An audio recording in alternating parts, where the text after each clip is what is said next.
Hello friends, कैसे हैं आप लोग। आई होप अच्छे होंगे और अपने स्टडी को बेहतर कर रहे होंगे। चलिए तो आज एक नया सेशन स्टार्ट करते हैं। जैसा कि आप लोग बोर्ड में देख रहे होंगे, हम लोग यहाँ पे एक नया टॉपिक लेके उपस्थित हुए हैं और टॉपिक का नाम क्या है, इंटीग्रेशन ऑफ इंडिया, यानी भारत का एकीकरण। अब आपको लग रहा होगा कि ये टॉपिक यहाँ पे पढ़ना इंपॉर्टेंट क्यों है, तो ध्यान दीजिएगा। पिछले वीडियो में हम लोगों ने पढ़ा था कि भारतीय संविधान के भाग 1 में क्या लिखा हुआ है और हमने आर्टिकल नंबर 1 से आर्टिकल नंबर 4 तक सारी चीजें हम लोगों ने डिस्कस कर लिया था। अब मैंने आपसे वहां पे कहा था कि अब नेक्स्ट वीडियो में राज्यों के पुनर्गठन के विषय में हम लोग पढ़ेंगे, बट आई थिंक राज्यों के पुनर्गठन से पहले हमें ये पढ़ना बहुत ही ज्यादा जरूरी है कि आखिर हमारे भारत में जो रियासतें थीं, ठीक स्वतंत्रता से पहले हमारे भारत में जो रियासतें थीं उनका एकीकरण कैसे किया गया। ध्यान रखिएगा, भारत को आजादी कई लोगों के बलिदान से मिली, ठीक, कई वीर सपूत, कई वीर वीरांगनाएं भारत के लिए अपने प्राणों का न्यौछावर की, और जब अंग्रेज भारत को छोड़कर गए उस समय भारत ऐसा नहीं था जैसा भारत आपको वर्तमान में दिख रहा है।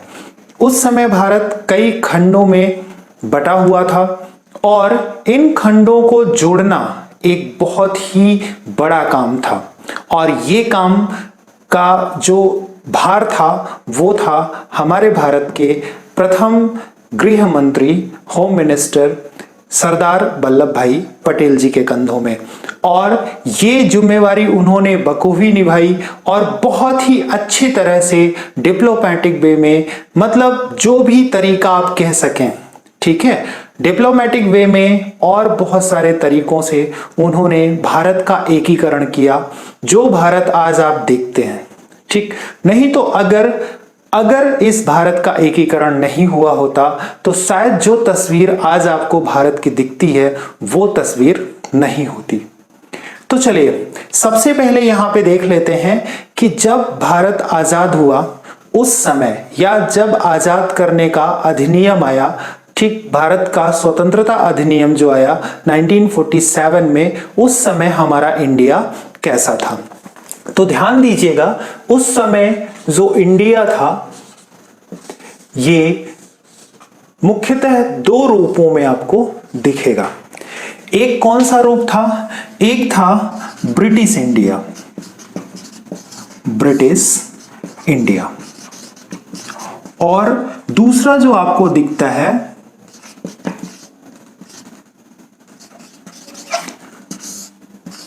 Princely state. ठीक, ये दो रूप में आपको इंडिया उस समय दिखेगा, ब्रिटिश इंडिया और प्रिंसली स्टेट। अब चलिए यहां पे हम लोग देखते हैं, जैसे कि आपको मैप दिख रहा है, मैप में आपको दो कलर दिख रहा है, एक येलो कलर दिख रहा है और एक पिंक कलर दिख रहा है। तो ध्यान रखिएगा, जो पिंक कलर है वो प्रिंसली स्टेट्स के हैं और जो येलो कलर है वो ब्रिटिश इंडिया है। अब यहां पे मतलब समझिएगा, इन दोनों का मतलब क्या है। ब्रिटिश इंडिया का मतलब है ऐसे क्षेत्र जहां पे सीधा सीधा ब्रिटिश शासन था, सीधा सीधा अंग्रेजों का शासन था। प्रिंसली स्टेट ऐसे स्टेट हैं जहां पे राजा रजवाड़ों का शासन था, और राजा रजवाड़े ब्रिटिश गवर्नमेंट के अंडर रह के वहां पे शासन किया करते थे, यानी इंटरनेशनल अफेयर्स और डिफेंस, इन दोनों को छोड़ के सारे पावर्स इस स्टेट में राजा रजवाड़ों के पास होता था। तो ध्यान रखिएगा, जब हमारा भारत आजाद हुआ उस समय भारत दो में बटा हुआ था, ब्रिटिश इंडिया और प्रिंसली स्टेट, जैसा कि आपको मैप में दिख रहा है। अब यहां पे समझने की कोशिश करिएगा, ब्रिटिश इंडिया एक पार्ट था, ठीक, इसमें कोई डिवीजन नहीं था, बट जो प्रिंसली स्टेट था, इस प्रिंसली स्टेट का जो नंबर था वो कितना था, 565। ध्यान रखिएगा, ये अधिकतर बुक में ये नंबर मिलता है, बट कुछ बुक में 552 नंबर भी मिलता है, 552 तो चलिए इसका डिफरेंस हम लोग समझ लेते हैं। देखिए टोटल 565 क्या थे, प्रिंसली स्टेट थे, और इसमें से 552 स्टेट्स कहां पे आ गए, इंडिया में आ गए। ठीक, जबकि एक्सेप्ट जो 13 स्टेट थे ये कहां चले गए, पाकिस्तान में। इसलिए आपको 2 नंबर दिखने को मिलते हैं। तो यहां पे क्लियर कट रखिएगा कि 552 इंडिया में शामिल हुए बाद में चल के, और 13 कहां शामिल हो गए, पाकिस्तान में शामिल हो गए।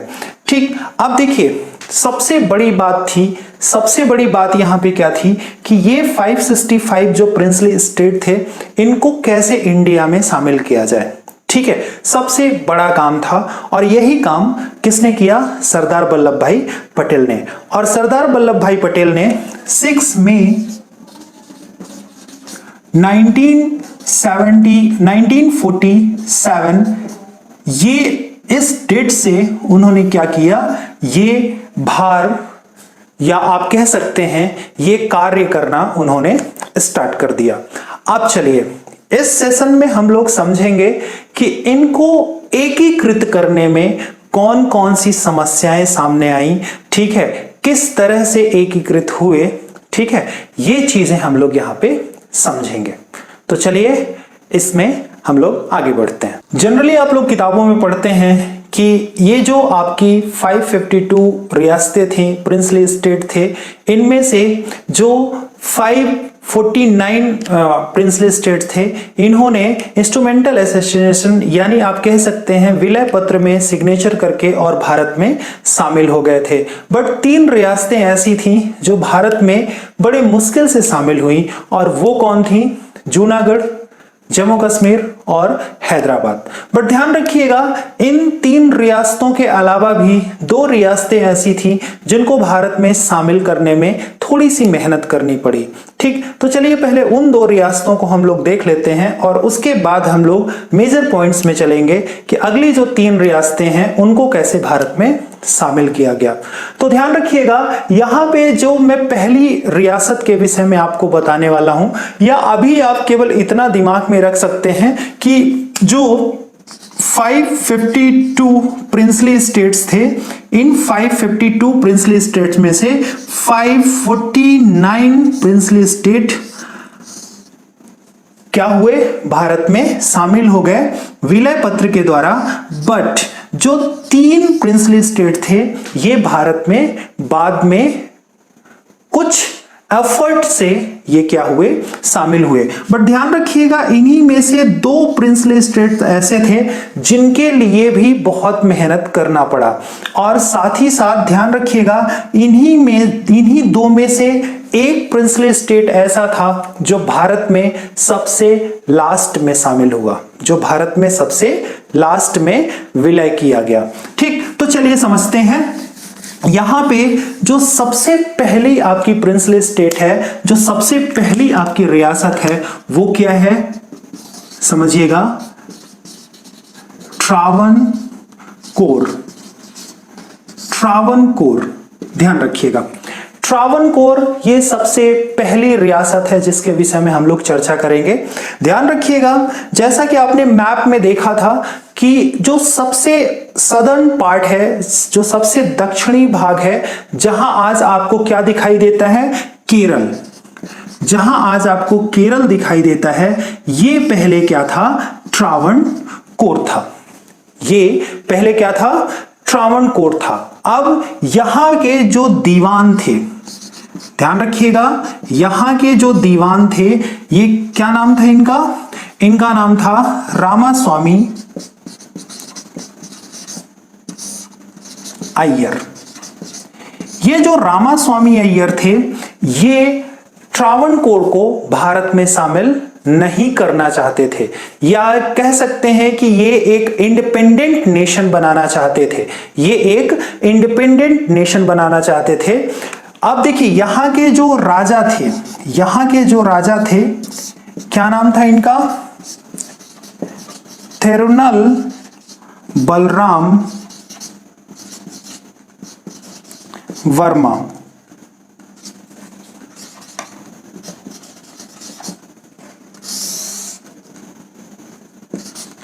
इनका नाम क्या था? त्रिनोलल बलराम वर्मा। ये यहाँ के क्या थे? शासक थे। और दीवान कौन था? रामास्वामी अय्यर। अब ये दोनों नहीं चाहते थे कि ये जो त्रावणकोर है वो भारत में शामिल हो। ये इसे स्वतंत्र राज्य के रूप में, या आप कह सकते हैं स्वतंत्र देश के रूप में इसको स्थापित करना चाहते थे। अब ध्यान रखिएगा, ये जो त्रिनोलल बलराम वर्मा हैं, यहाँ के शासक हैं, ये लास्ट में क्या किया गया, जब इन्होंने भारत में शामिल होने से मना कर दिया और जब इन्होंने त्रावणकोर को एक नया देश बनाना चाहा, एक स्वतंत्र देश बनाना चाहा, उस समय केरल सोशलिस्ट पार्टी, ध्यान रखिएगा, केरल सोशलिस्ट पार्टी के एक मेंबर ने, केरल, ये डेट प्लीज आप लोग ध्यान रखिएगा, केरल सोशलिस्ट पार्टी के एक मेंबर ने जुलाई 1947 में इनकी हत्या करने का प्रयास किया।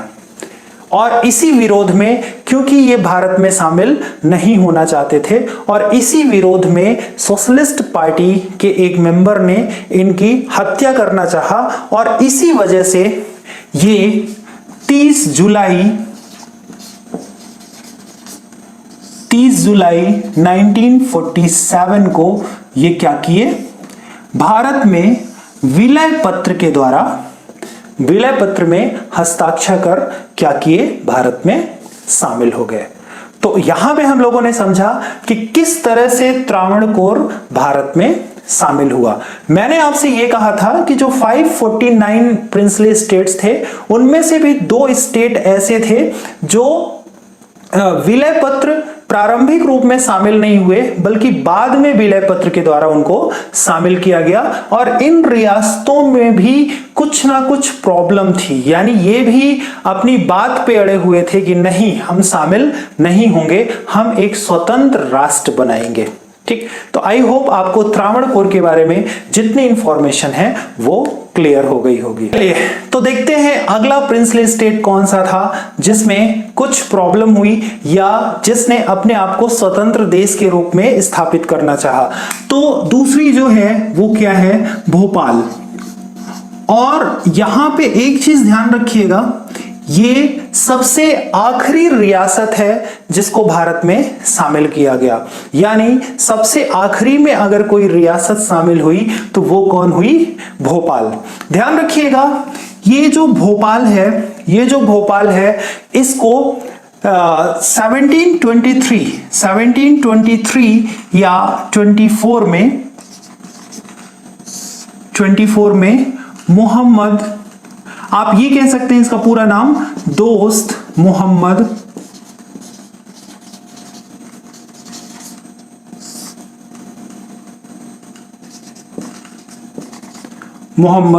खान, दोस्त मोहम्मद खान ने इसे क्या किया था, स्थापित किया था। दोस्त मोहम्मद खान ने इसे स्थापित किया था। अब ध्यान रखिएगा, जब भारत को इसमें शामिल होना था, यानी 1947 के बाद, उस समय यहां पे नवाब कौन थे, यहां पे नवाब क्या थे, हमीदुल्ला खान। ध्यान रखिएगा, यहां पे जो नवाब थे वो कौन थे, हमीदुल्ला खान। अब देखिए, हमीदुल्ला खान ये कह रहे थे कि नहीं, हम भोपाल को एक नए देश के रूप में स्थापित करेंगे, एक स्वतंत्र देश के रूप में स्थापित करेंगे, क्योंकि कहीं ना कहीं नवाब हमीदुल्ला खान को जिन्ना साहब का सपोर्ट था। किसका सपोर्ट था, जिन्ना साहब का सपोर्ट था, या आप कह सकते हैं कि मुस्लिम लीग का सपोर्ट था, और ये अपनी बात पर अड़े रहे। इसी बीच में जिन्ना साहब ने क्या किया, इनको एक प्रलोभन दिया कि आप पाकिस्तान आ जाइए और हम पाकिस्तान में आपको सेक्रेटरी जनरल के रूप में स्थापित करेंगे, यानी आपको सेक्रेटरी जनरल का ओहदा प्रदान करेंगे। हमीदुल्ला खान जी को यह बहुत अच्छा लगा और उन्होंने अपनी बेटी, ध्यान रखिएगा, इनकी बेटी का नाम था आबिदा। सारे पॉइंट्स प्लीज आप लोग नोट डाउन करते चलिएगा। इनकी बेटी का नाम था आबिदा, और उन्होंने आबिदा से कहा कि अगर क्योंकि ये चाहते थे कि जो हम नवाब हैं भोपाल के ये भी खत्म ना हो और हम पाकिस्तान के सेक्रेटरी जनरल भी बन जाए। तो इन्होंने आबिदा से कहा कि आप यहाँ का जो नवाब है वो बनिए और यहाँ की जो शासन व्यवस्था है उसको संभालिए और हम पाकिस्तान चले जाते हैं, क्या बनके, सेक्रेटरी जनरल बनके।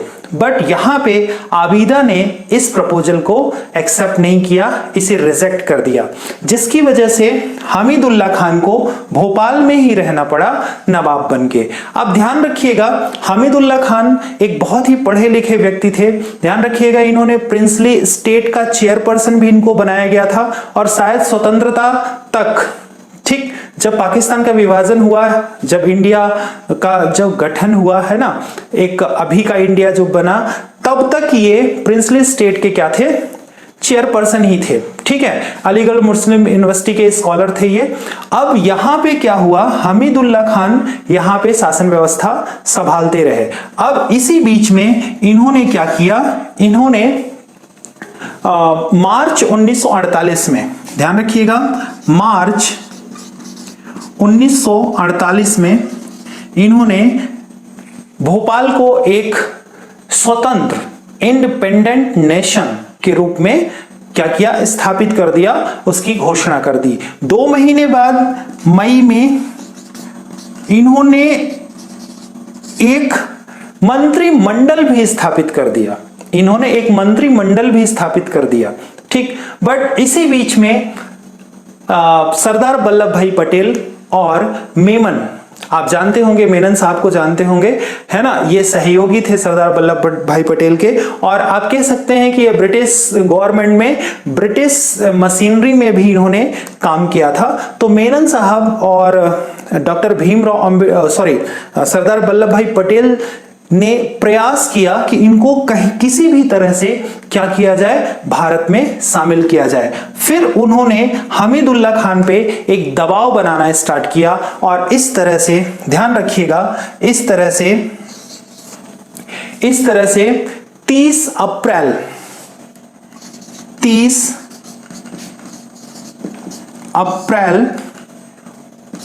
1949 में क्या हुआ, भोपाल भारत में शामिल हो गया। ठीक, विलय पत्र पे सिग्नेचर करके भोपाल भारत में शामिल हो गया। तो यहां पे एक चीज और ध्यान रखिएगा कि भोपाल सबसे आखिरी रियासत थी जिसे भारत में शामिल किया गया। ठीक, तो आई होप इतना आप लोग समझ गए होंगे। अब जल्दी बढ़ते हैं अपने अगले पॉइंट। जो सबसे बड़ी समस्या थी वो 3 रियासतों में उत्पन्न हुई, और ये रियासतें कौन कौन सी थी, जूनागढ़, हैदराबाद और जम्मू कश्मीर। यहां पे सबसे बड़ी समस्याएं उत्पन्न हुई और यहां पे सरदार वल्लभ भाई पटेल को काफी एफर्ट लगाने पड़े। सबसे पहले देख लेते हैं कि इन रियासतों की स्थिति कैसी थी। तो आप देख रहे हैं, आपके सामने एक मैप है और इस मैप में जो ब्राउन कलर का जो पोर्शन है, जैसे आप सबसे ऊपर ब्राउन कलर का पोर्शन देख रहे हैं, वहां पे जम्मू कश्मीर है। आप देख रहे हैं जो गुजरात वाला क्षेत्र है, गुजरात वाले क्षेत्र में एक जूनागढ़ आपको दिखाई दे रहा है, और यहाँ मिड में आप देख रहे हैं जो सदर्न मिड है, जो उत्तरी क्षेत्र है, यहाँ पे आपको क्या दिख रहा है, हैदराबाद दिख रहा है। तो सबसे बड़ी समस्या जो उत्पन्न हुई इन्हीं 3 रियासतों में उत्पन्न हुई। तो चलिए अब देखते हैं कि इनको कैसे कैसे करके भारत में शामिल किया गया। तो ध्यान रखिएगा, ये जो जूनागढ़ है ये सौराष्ट्र वाला पार्ट था। कौन सा पार्ट था, सौराष्ट्र वाला पार्ट था, जो अभी आपको किस नाम से दिखता है, गुजरात नाम से दिखता है। ठीक है, जो अभी आपको गुजरात नाम से मिलता है। और इस क्षेत्र में महावत खान जी का शासन था, इस क्षेत्र में महावत खान जी का शासन था। और महावत खान जो थे वो कहीं ना कहीं एक स्वतंत्र राष्ट्र बनाना चाहते थे जूनागढ़ को, और इसमें कुछ विशेष योगदान जिन्ना साहब का भी था, क्योंकि महावत खान के जो पुराने दीवान थे उनको जिन्ना साहब के सपोर्ट में, या कह सकते हैं मुस्लिम लीग के सपोर्ट से उनको हटा दिया गया और शाहनवाज भुट्टो को यहाँ का दीवान बना दिया गया। आपको याद होगा शाहनवाज भुट्टो कौन है, शाहनवाज भुट्टो बेनजीर भुट्टो के दादाजी हैं। ठीक है, दादाजी थे। ठीक, तो ध्यान रखिएगा जो शाहनवाज भुट्टो थे ये कहीं ना कहीं महावत खान को पाकिस्तान की तरफ जाने की सलाह दे रहे थे, और इधर से एक तरफ से जिन्ना साहब का भी सपोर्ट था कि आप पाकिस्तान में शामिल होइए। ठीक, ध्यान रखिएगा महावत खान जी के विषय में एक और बहुत अच्छी बात फेमस है कि इनको कुत्तों से बड़ा लगाव था। ठीक, इनके महल में आपको इंसानों से ज्यादा कुत्ते दिख जाएंगे और हर ब्रीड के कुत्तों को पालना इनका शौक था। इवन यहां तक कि जब लास्ट टाइम पे ये पाकिस्तान जाने लगे थे तो चार्टर प्लेन में जगह कम बची थी, तो इन्होंने इंसानों को उतार दिया था और कुत्तों को बिठा के वो ले गए थे। और सबसे बड़ी बात ये कि लास्ट में जो डॉग बाइट होता है उसी वजह से इनको रैबीज हो गया और उसी से इनकी डेथ भी हुई थी। तो ध्यान रखिएगा महावत खान जी ने 14 अगस्त 1947 को जूनागढ़ को पाकिस्तान में शामिल करने का ऐलान कर दिया।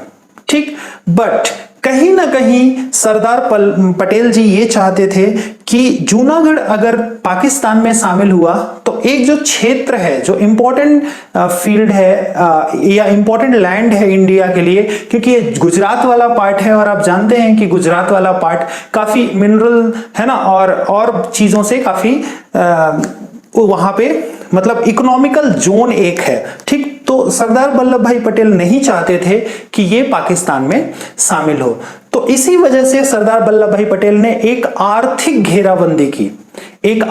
घेराबंदी की और कुछ सैन्य कार्यवाही जो थी वो भी उन्होंने कुछ क्षेत्रों में किया, जिसकी वजह से महावत खान पाकिस्तान भाग गए। ठीक, और इस कार्यवाही की वजह से जो लॉर्ड माउंटबेटन थे वो नाराज हो गए और इस कार्यवाही को गलत बताया, जिसकी वजह से सरदार वल्लभ भाई पटेल जी को जूनागढ़ में एक जनमत कराना पड़ा। जनमत का मतलब होता है रेफरेंडम, ध्यान रखिएगा, एक रेफरेंडम कराना पड़ा जिसमें जनता से सलाह ली गई कि आप भारत में शामिल होना चाहते हैं कि पाकिस्तान में। यहां पे ध्यान रखिएगा 91% पॉपुलेशन ने भारत में शामिल होने की मंशा जताई और इस तरह से 20 फरवरी 1948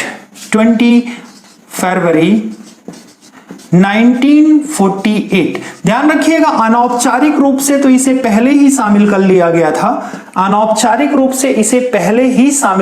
गया था, बट 20 फरवरी 1948 को इसे औपचारिक रूप से भारत में शामिल कर लिया गया। तो आई होप आपको समझ में आ गया होगा कि जूनागढ़ भारत में किस तरह से शामिल हुआ, तो किस तरह से जनमत के द्वारा शामिल हुआ, साथ ही साथ इसके जो और फैक्ट्स थे वो भी आपको मिल गए। तो यहां पे हमारी जो नेक्स्ट रियासत है वो क्या है, हैदराबाद है। तो चलिए देखते हैं कि हैदराबाद को किस तरह से भारत में शामिल किया गया। ध्यान रखिएगा हैदराबाद में बेसिकली निजामों का शासन था और यहां पे जो निजाम थे वो क्या थे, उस्मान अली खान, और उस्मान अली खान इनको भी क्या था, कहीं ना कहीं मुस्लिम लीग का और जिन्ना साहब का सपोर्ट था, और ये भी हैदराबाद को एक स्वतंत्र देश बनाने के पक्ष में थे। यानी आप कह सकते हैं कि ये चाहते थे कि हैदराबाद भारत में के बीच में ही रहते हुए एक स्वतंत्र देश के रूप में स्थापित हो। दूसरी बात ध्यान रखिएगा कि ये जो निजाम थे ये उस समय आप कह सकते हैं कि बहुत ही रिचेस्ट रियासत थी, यानी हैदराबाद बहुत ही रिचेस्ट रियासत थी और निजाम उस्मान अली खान का नाम विश्व में रिचेस्ट पर्सन में भी गिना जाता था।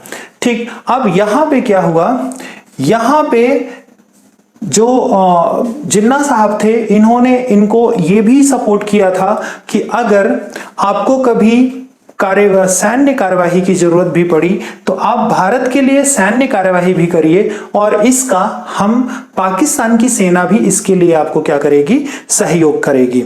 ठीक, यहां तक तो ये था कि हैदराबाद पूरी तरह से क्या होगा, एक नए राष्ट्र में तब्दील होगा या तो पाकिस्तान की तरफ जाएगा। अब यही बीच में क्या हुआ कि जिन्ना साहब की डेथ हो गई। जिन्ना साहब की डेथ हो गई और जिन्ना साहब की डेथ के बाद ध्यान रखिएगा 13 अक्टूबर 1948 में 13 अक्टूबर 1948 में भारत के द्वारा पुलिस कार्यवाही की गई और पुलिस कार्यवाही के तहत इन्हें भारत में शामिल करने का प्रयास किया गया और इसे क्या कहा गया, ऑपरेशन पोलो। अब ऑपरेशन पोलो क्यों बोला गया, क्योंकि यहां पे 17 पोलो कोर्ट थे, 17 पोलो के मैदान थे, इसीलिए ऑपरेशन पोलो इसको कहा गया। और इस तरह से 26 अक्टूबर 1948 को क्या किया गया, हैदराबाद को भारत में शामिल कर लिया गया। अब जो हमारी अगली रियासत है वो कौन सी है, जम्मू कश्मीर। तो ध्यान रखिएगा जम्मू कश्मीर में जो उस समय शासक थे उनका नाम था हरि सिंह और हरि सिंह भी चाहते थे, हरि सिंह एक हिंदू शासक थे और जम्मू कश्मीर मुस्लिम बहुल्य क्षेत्र था। ठीक, हरि सिंह ये चाहते थे कि हम स्वतंत्र देश के रूप में स्थापित हों और इसके लिए उन्होंने भारत से सीधे सीधे कह दिया कि नहीं, हम शामिल नहीं होंगे और हम एक स्वतंत्र देश के रूप में रहेंगे। बट यहां पे क्या हुआ कि 20 अक्टूबर 1947, ये बात है 20 अक्टूबर 1947 की, जब पाकिस्तान की सेना ने कबायली लुटेरों का रूप धारण करके जम्मू कश्मीर में हमला कर दिया और ये जम्मू कश्मीर के पूर्वी भाग की तरफ बढ़ने लगे। ठीक, पश्चिमी भाग से इन्होंने हमला किया और पूर्वी भाग की तरफ ये बढ़ने लगे। उस समय हर सिंह को एक समस्या उत्पन्न हुई है ना, उनके अस्तित्व की एक समस्या उत्पन्न हुई और उन्होंने क्या किया, उस समय के जो वर्तमान प्रधानमंत्री थे पंडित जवाहरलाल नेहरू जी से रिक्वेस्ट किया कि हम भारत में शामिल होना चाहते हैं। और ये ध्यान रखिएगा ये 17 सितंबर 1948 17 सितंबर 1948 को क्या किया गया, विलय पत्र के द्वारा इनको शामिल कर लिया गया। विलय पत्र के द्वारा इनको शामिल कर लिया गया। ध्यान रखिएगा ये जो कबायली हमला था, यहां पे थोड़ी सी गलती हुई है। कबायली हमला जो था वो 13 सितंबर 1948 को हुआ था, यहां पे थोड़ा सा ये मिस्टेक हुआ है। 13 सितंबर 1948 को कबायलियों ने हमला किया, कबायली भेष में एक्चुअली पाकिस्तान की सेना थी, उन्होंने हमला किया और 17 सितंबर 1948 को हरि सिंह ने पंडित जवाहरलाल नेहरू के से रिक्वेस्ट किया और इंस्ट्रूमेंटल असिस्टेशन या आप कह सकते हैं कि विलय पत्र पे सिग्नेचर करके, हस्ताक्षर करके वो भारत में शामिल हो गए। तो इस तरह आपने देखा कि पूरे भारत का एकीकरण कैसे हुआ, कैसे कैसे रियासतें शामिल हुई। हालांकि यहाँ पे जम्मू कश्मीर कुछ शर्तों के साथ भारत में शामिल हुआ और वो शर्त कौन सी थी, वो शर्त थी कि यहाँ पे जम्मू कश्मीर में केवल इंटरनेशनल अफेयर्स, डिफेंस और कम्युनिकेशन यानी संचार, ये 3 क्षेत्र पे ही केंद्र का अधिकार रहेगा और जो अधिकार है वो जम्मू कश्मीर की विधानसभा के पास रहेगा। यानी इन अधिकारों में जम्मू कश्मीर की विधानसभा निर्णय ले सकती है। हालांकि ये समस्याएं काफी दिनों तक चलती रही, बट 5 आप देखे होंगे कि सितंबर 2019 में ये समस्याएं खत्म हो गई और जम्मू कश्मीर को भारत में पूरी तरह से उसका विलय कर लिया गया। तो ये समस्या अभी भी चल रही थी, बट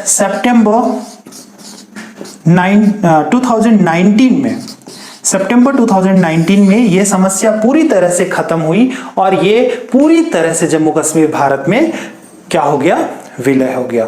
तो आज के सेशन में हम लोग ये देखें कि जो भारत में 565 रियासतें थीं, उनमें से 13 रियासतें चली गईं कहां? पाकिस्तान की तरफ। और 552 रियासतें जो भारत में शामिल थीं वो कैसे शामिल हुई, उनको कैसे कैसे शामिल किया गया। ध्यान रखिएगा, ये बहुत ही जरूरी था, क्योंकि अगर इन रियासतों को शामिल नहीं किया गया होता तो आज जो आपको भारत दिखता है वो इस रूप में नहीं दिख रहा होता, बल्कि कई खंडों में विभक्त आपको नजर आता, यानी एक ही देश में आपको कई देश दिखाई देते।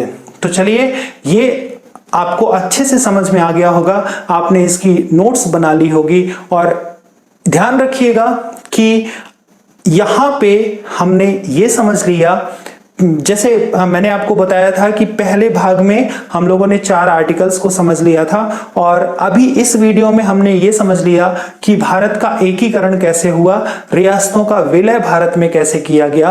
अब नेक्स्ट वीडियो में हम लोग ये समझेंगे कि भारत में राज्यों का उदय कैसे हुआ और राज्यों का पुनर्गठन कैसे किया गया।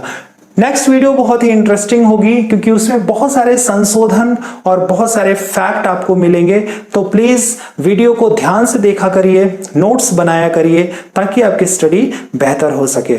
वीडियो अच्छी लगती है तो लाइक करिए, चैनल में अगर पहली बार है तो सब्सक्राइब करिए, बेल आइकन जरूर प्रेस कर दीजिएगा, ताकि जब भी नई वीडियो आए तो आपको उसका नोटिफिकेशन मिल जाए। चलिए, मिलते हैं नेक्स्ट वीडियो में, तब तक के लिए थैंक यू सो मच।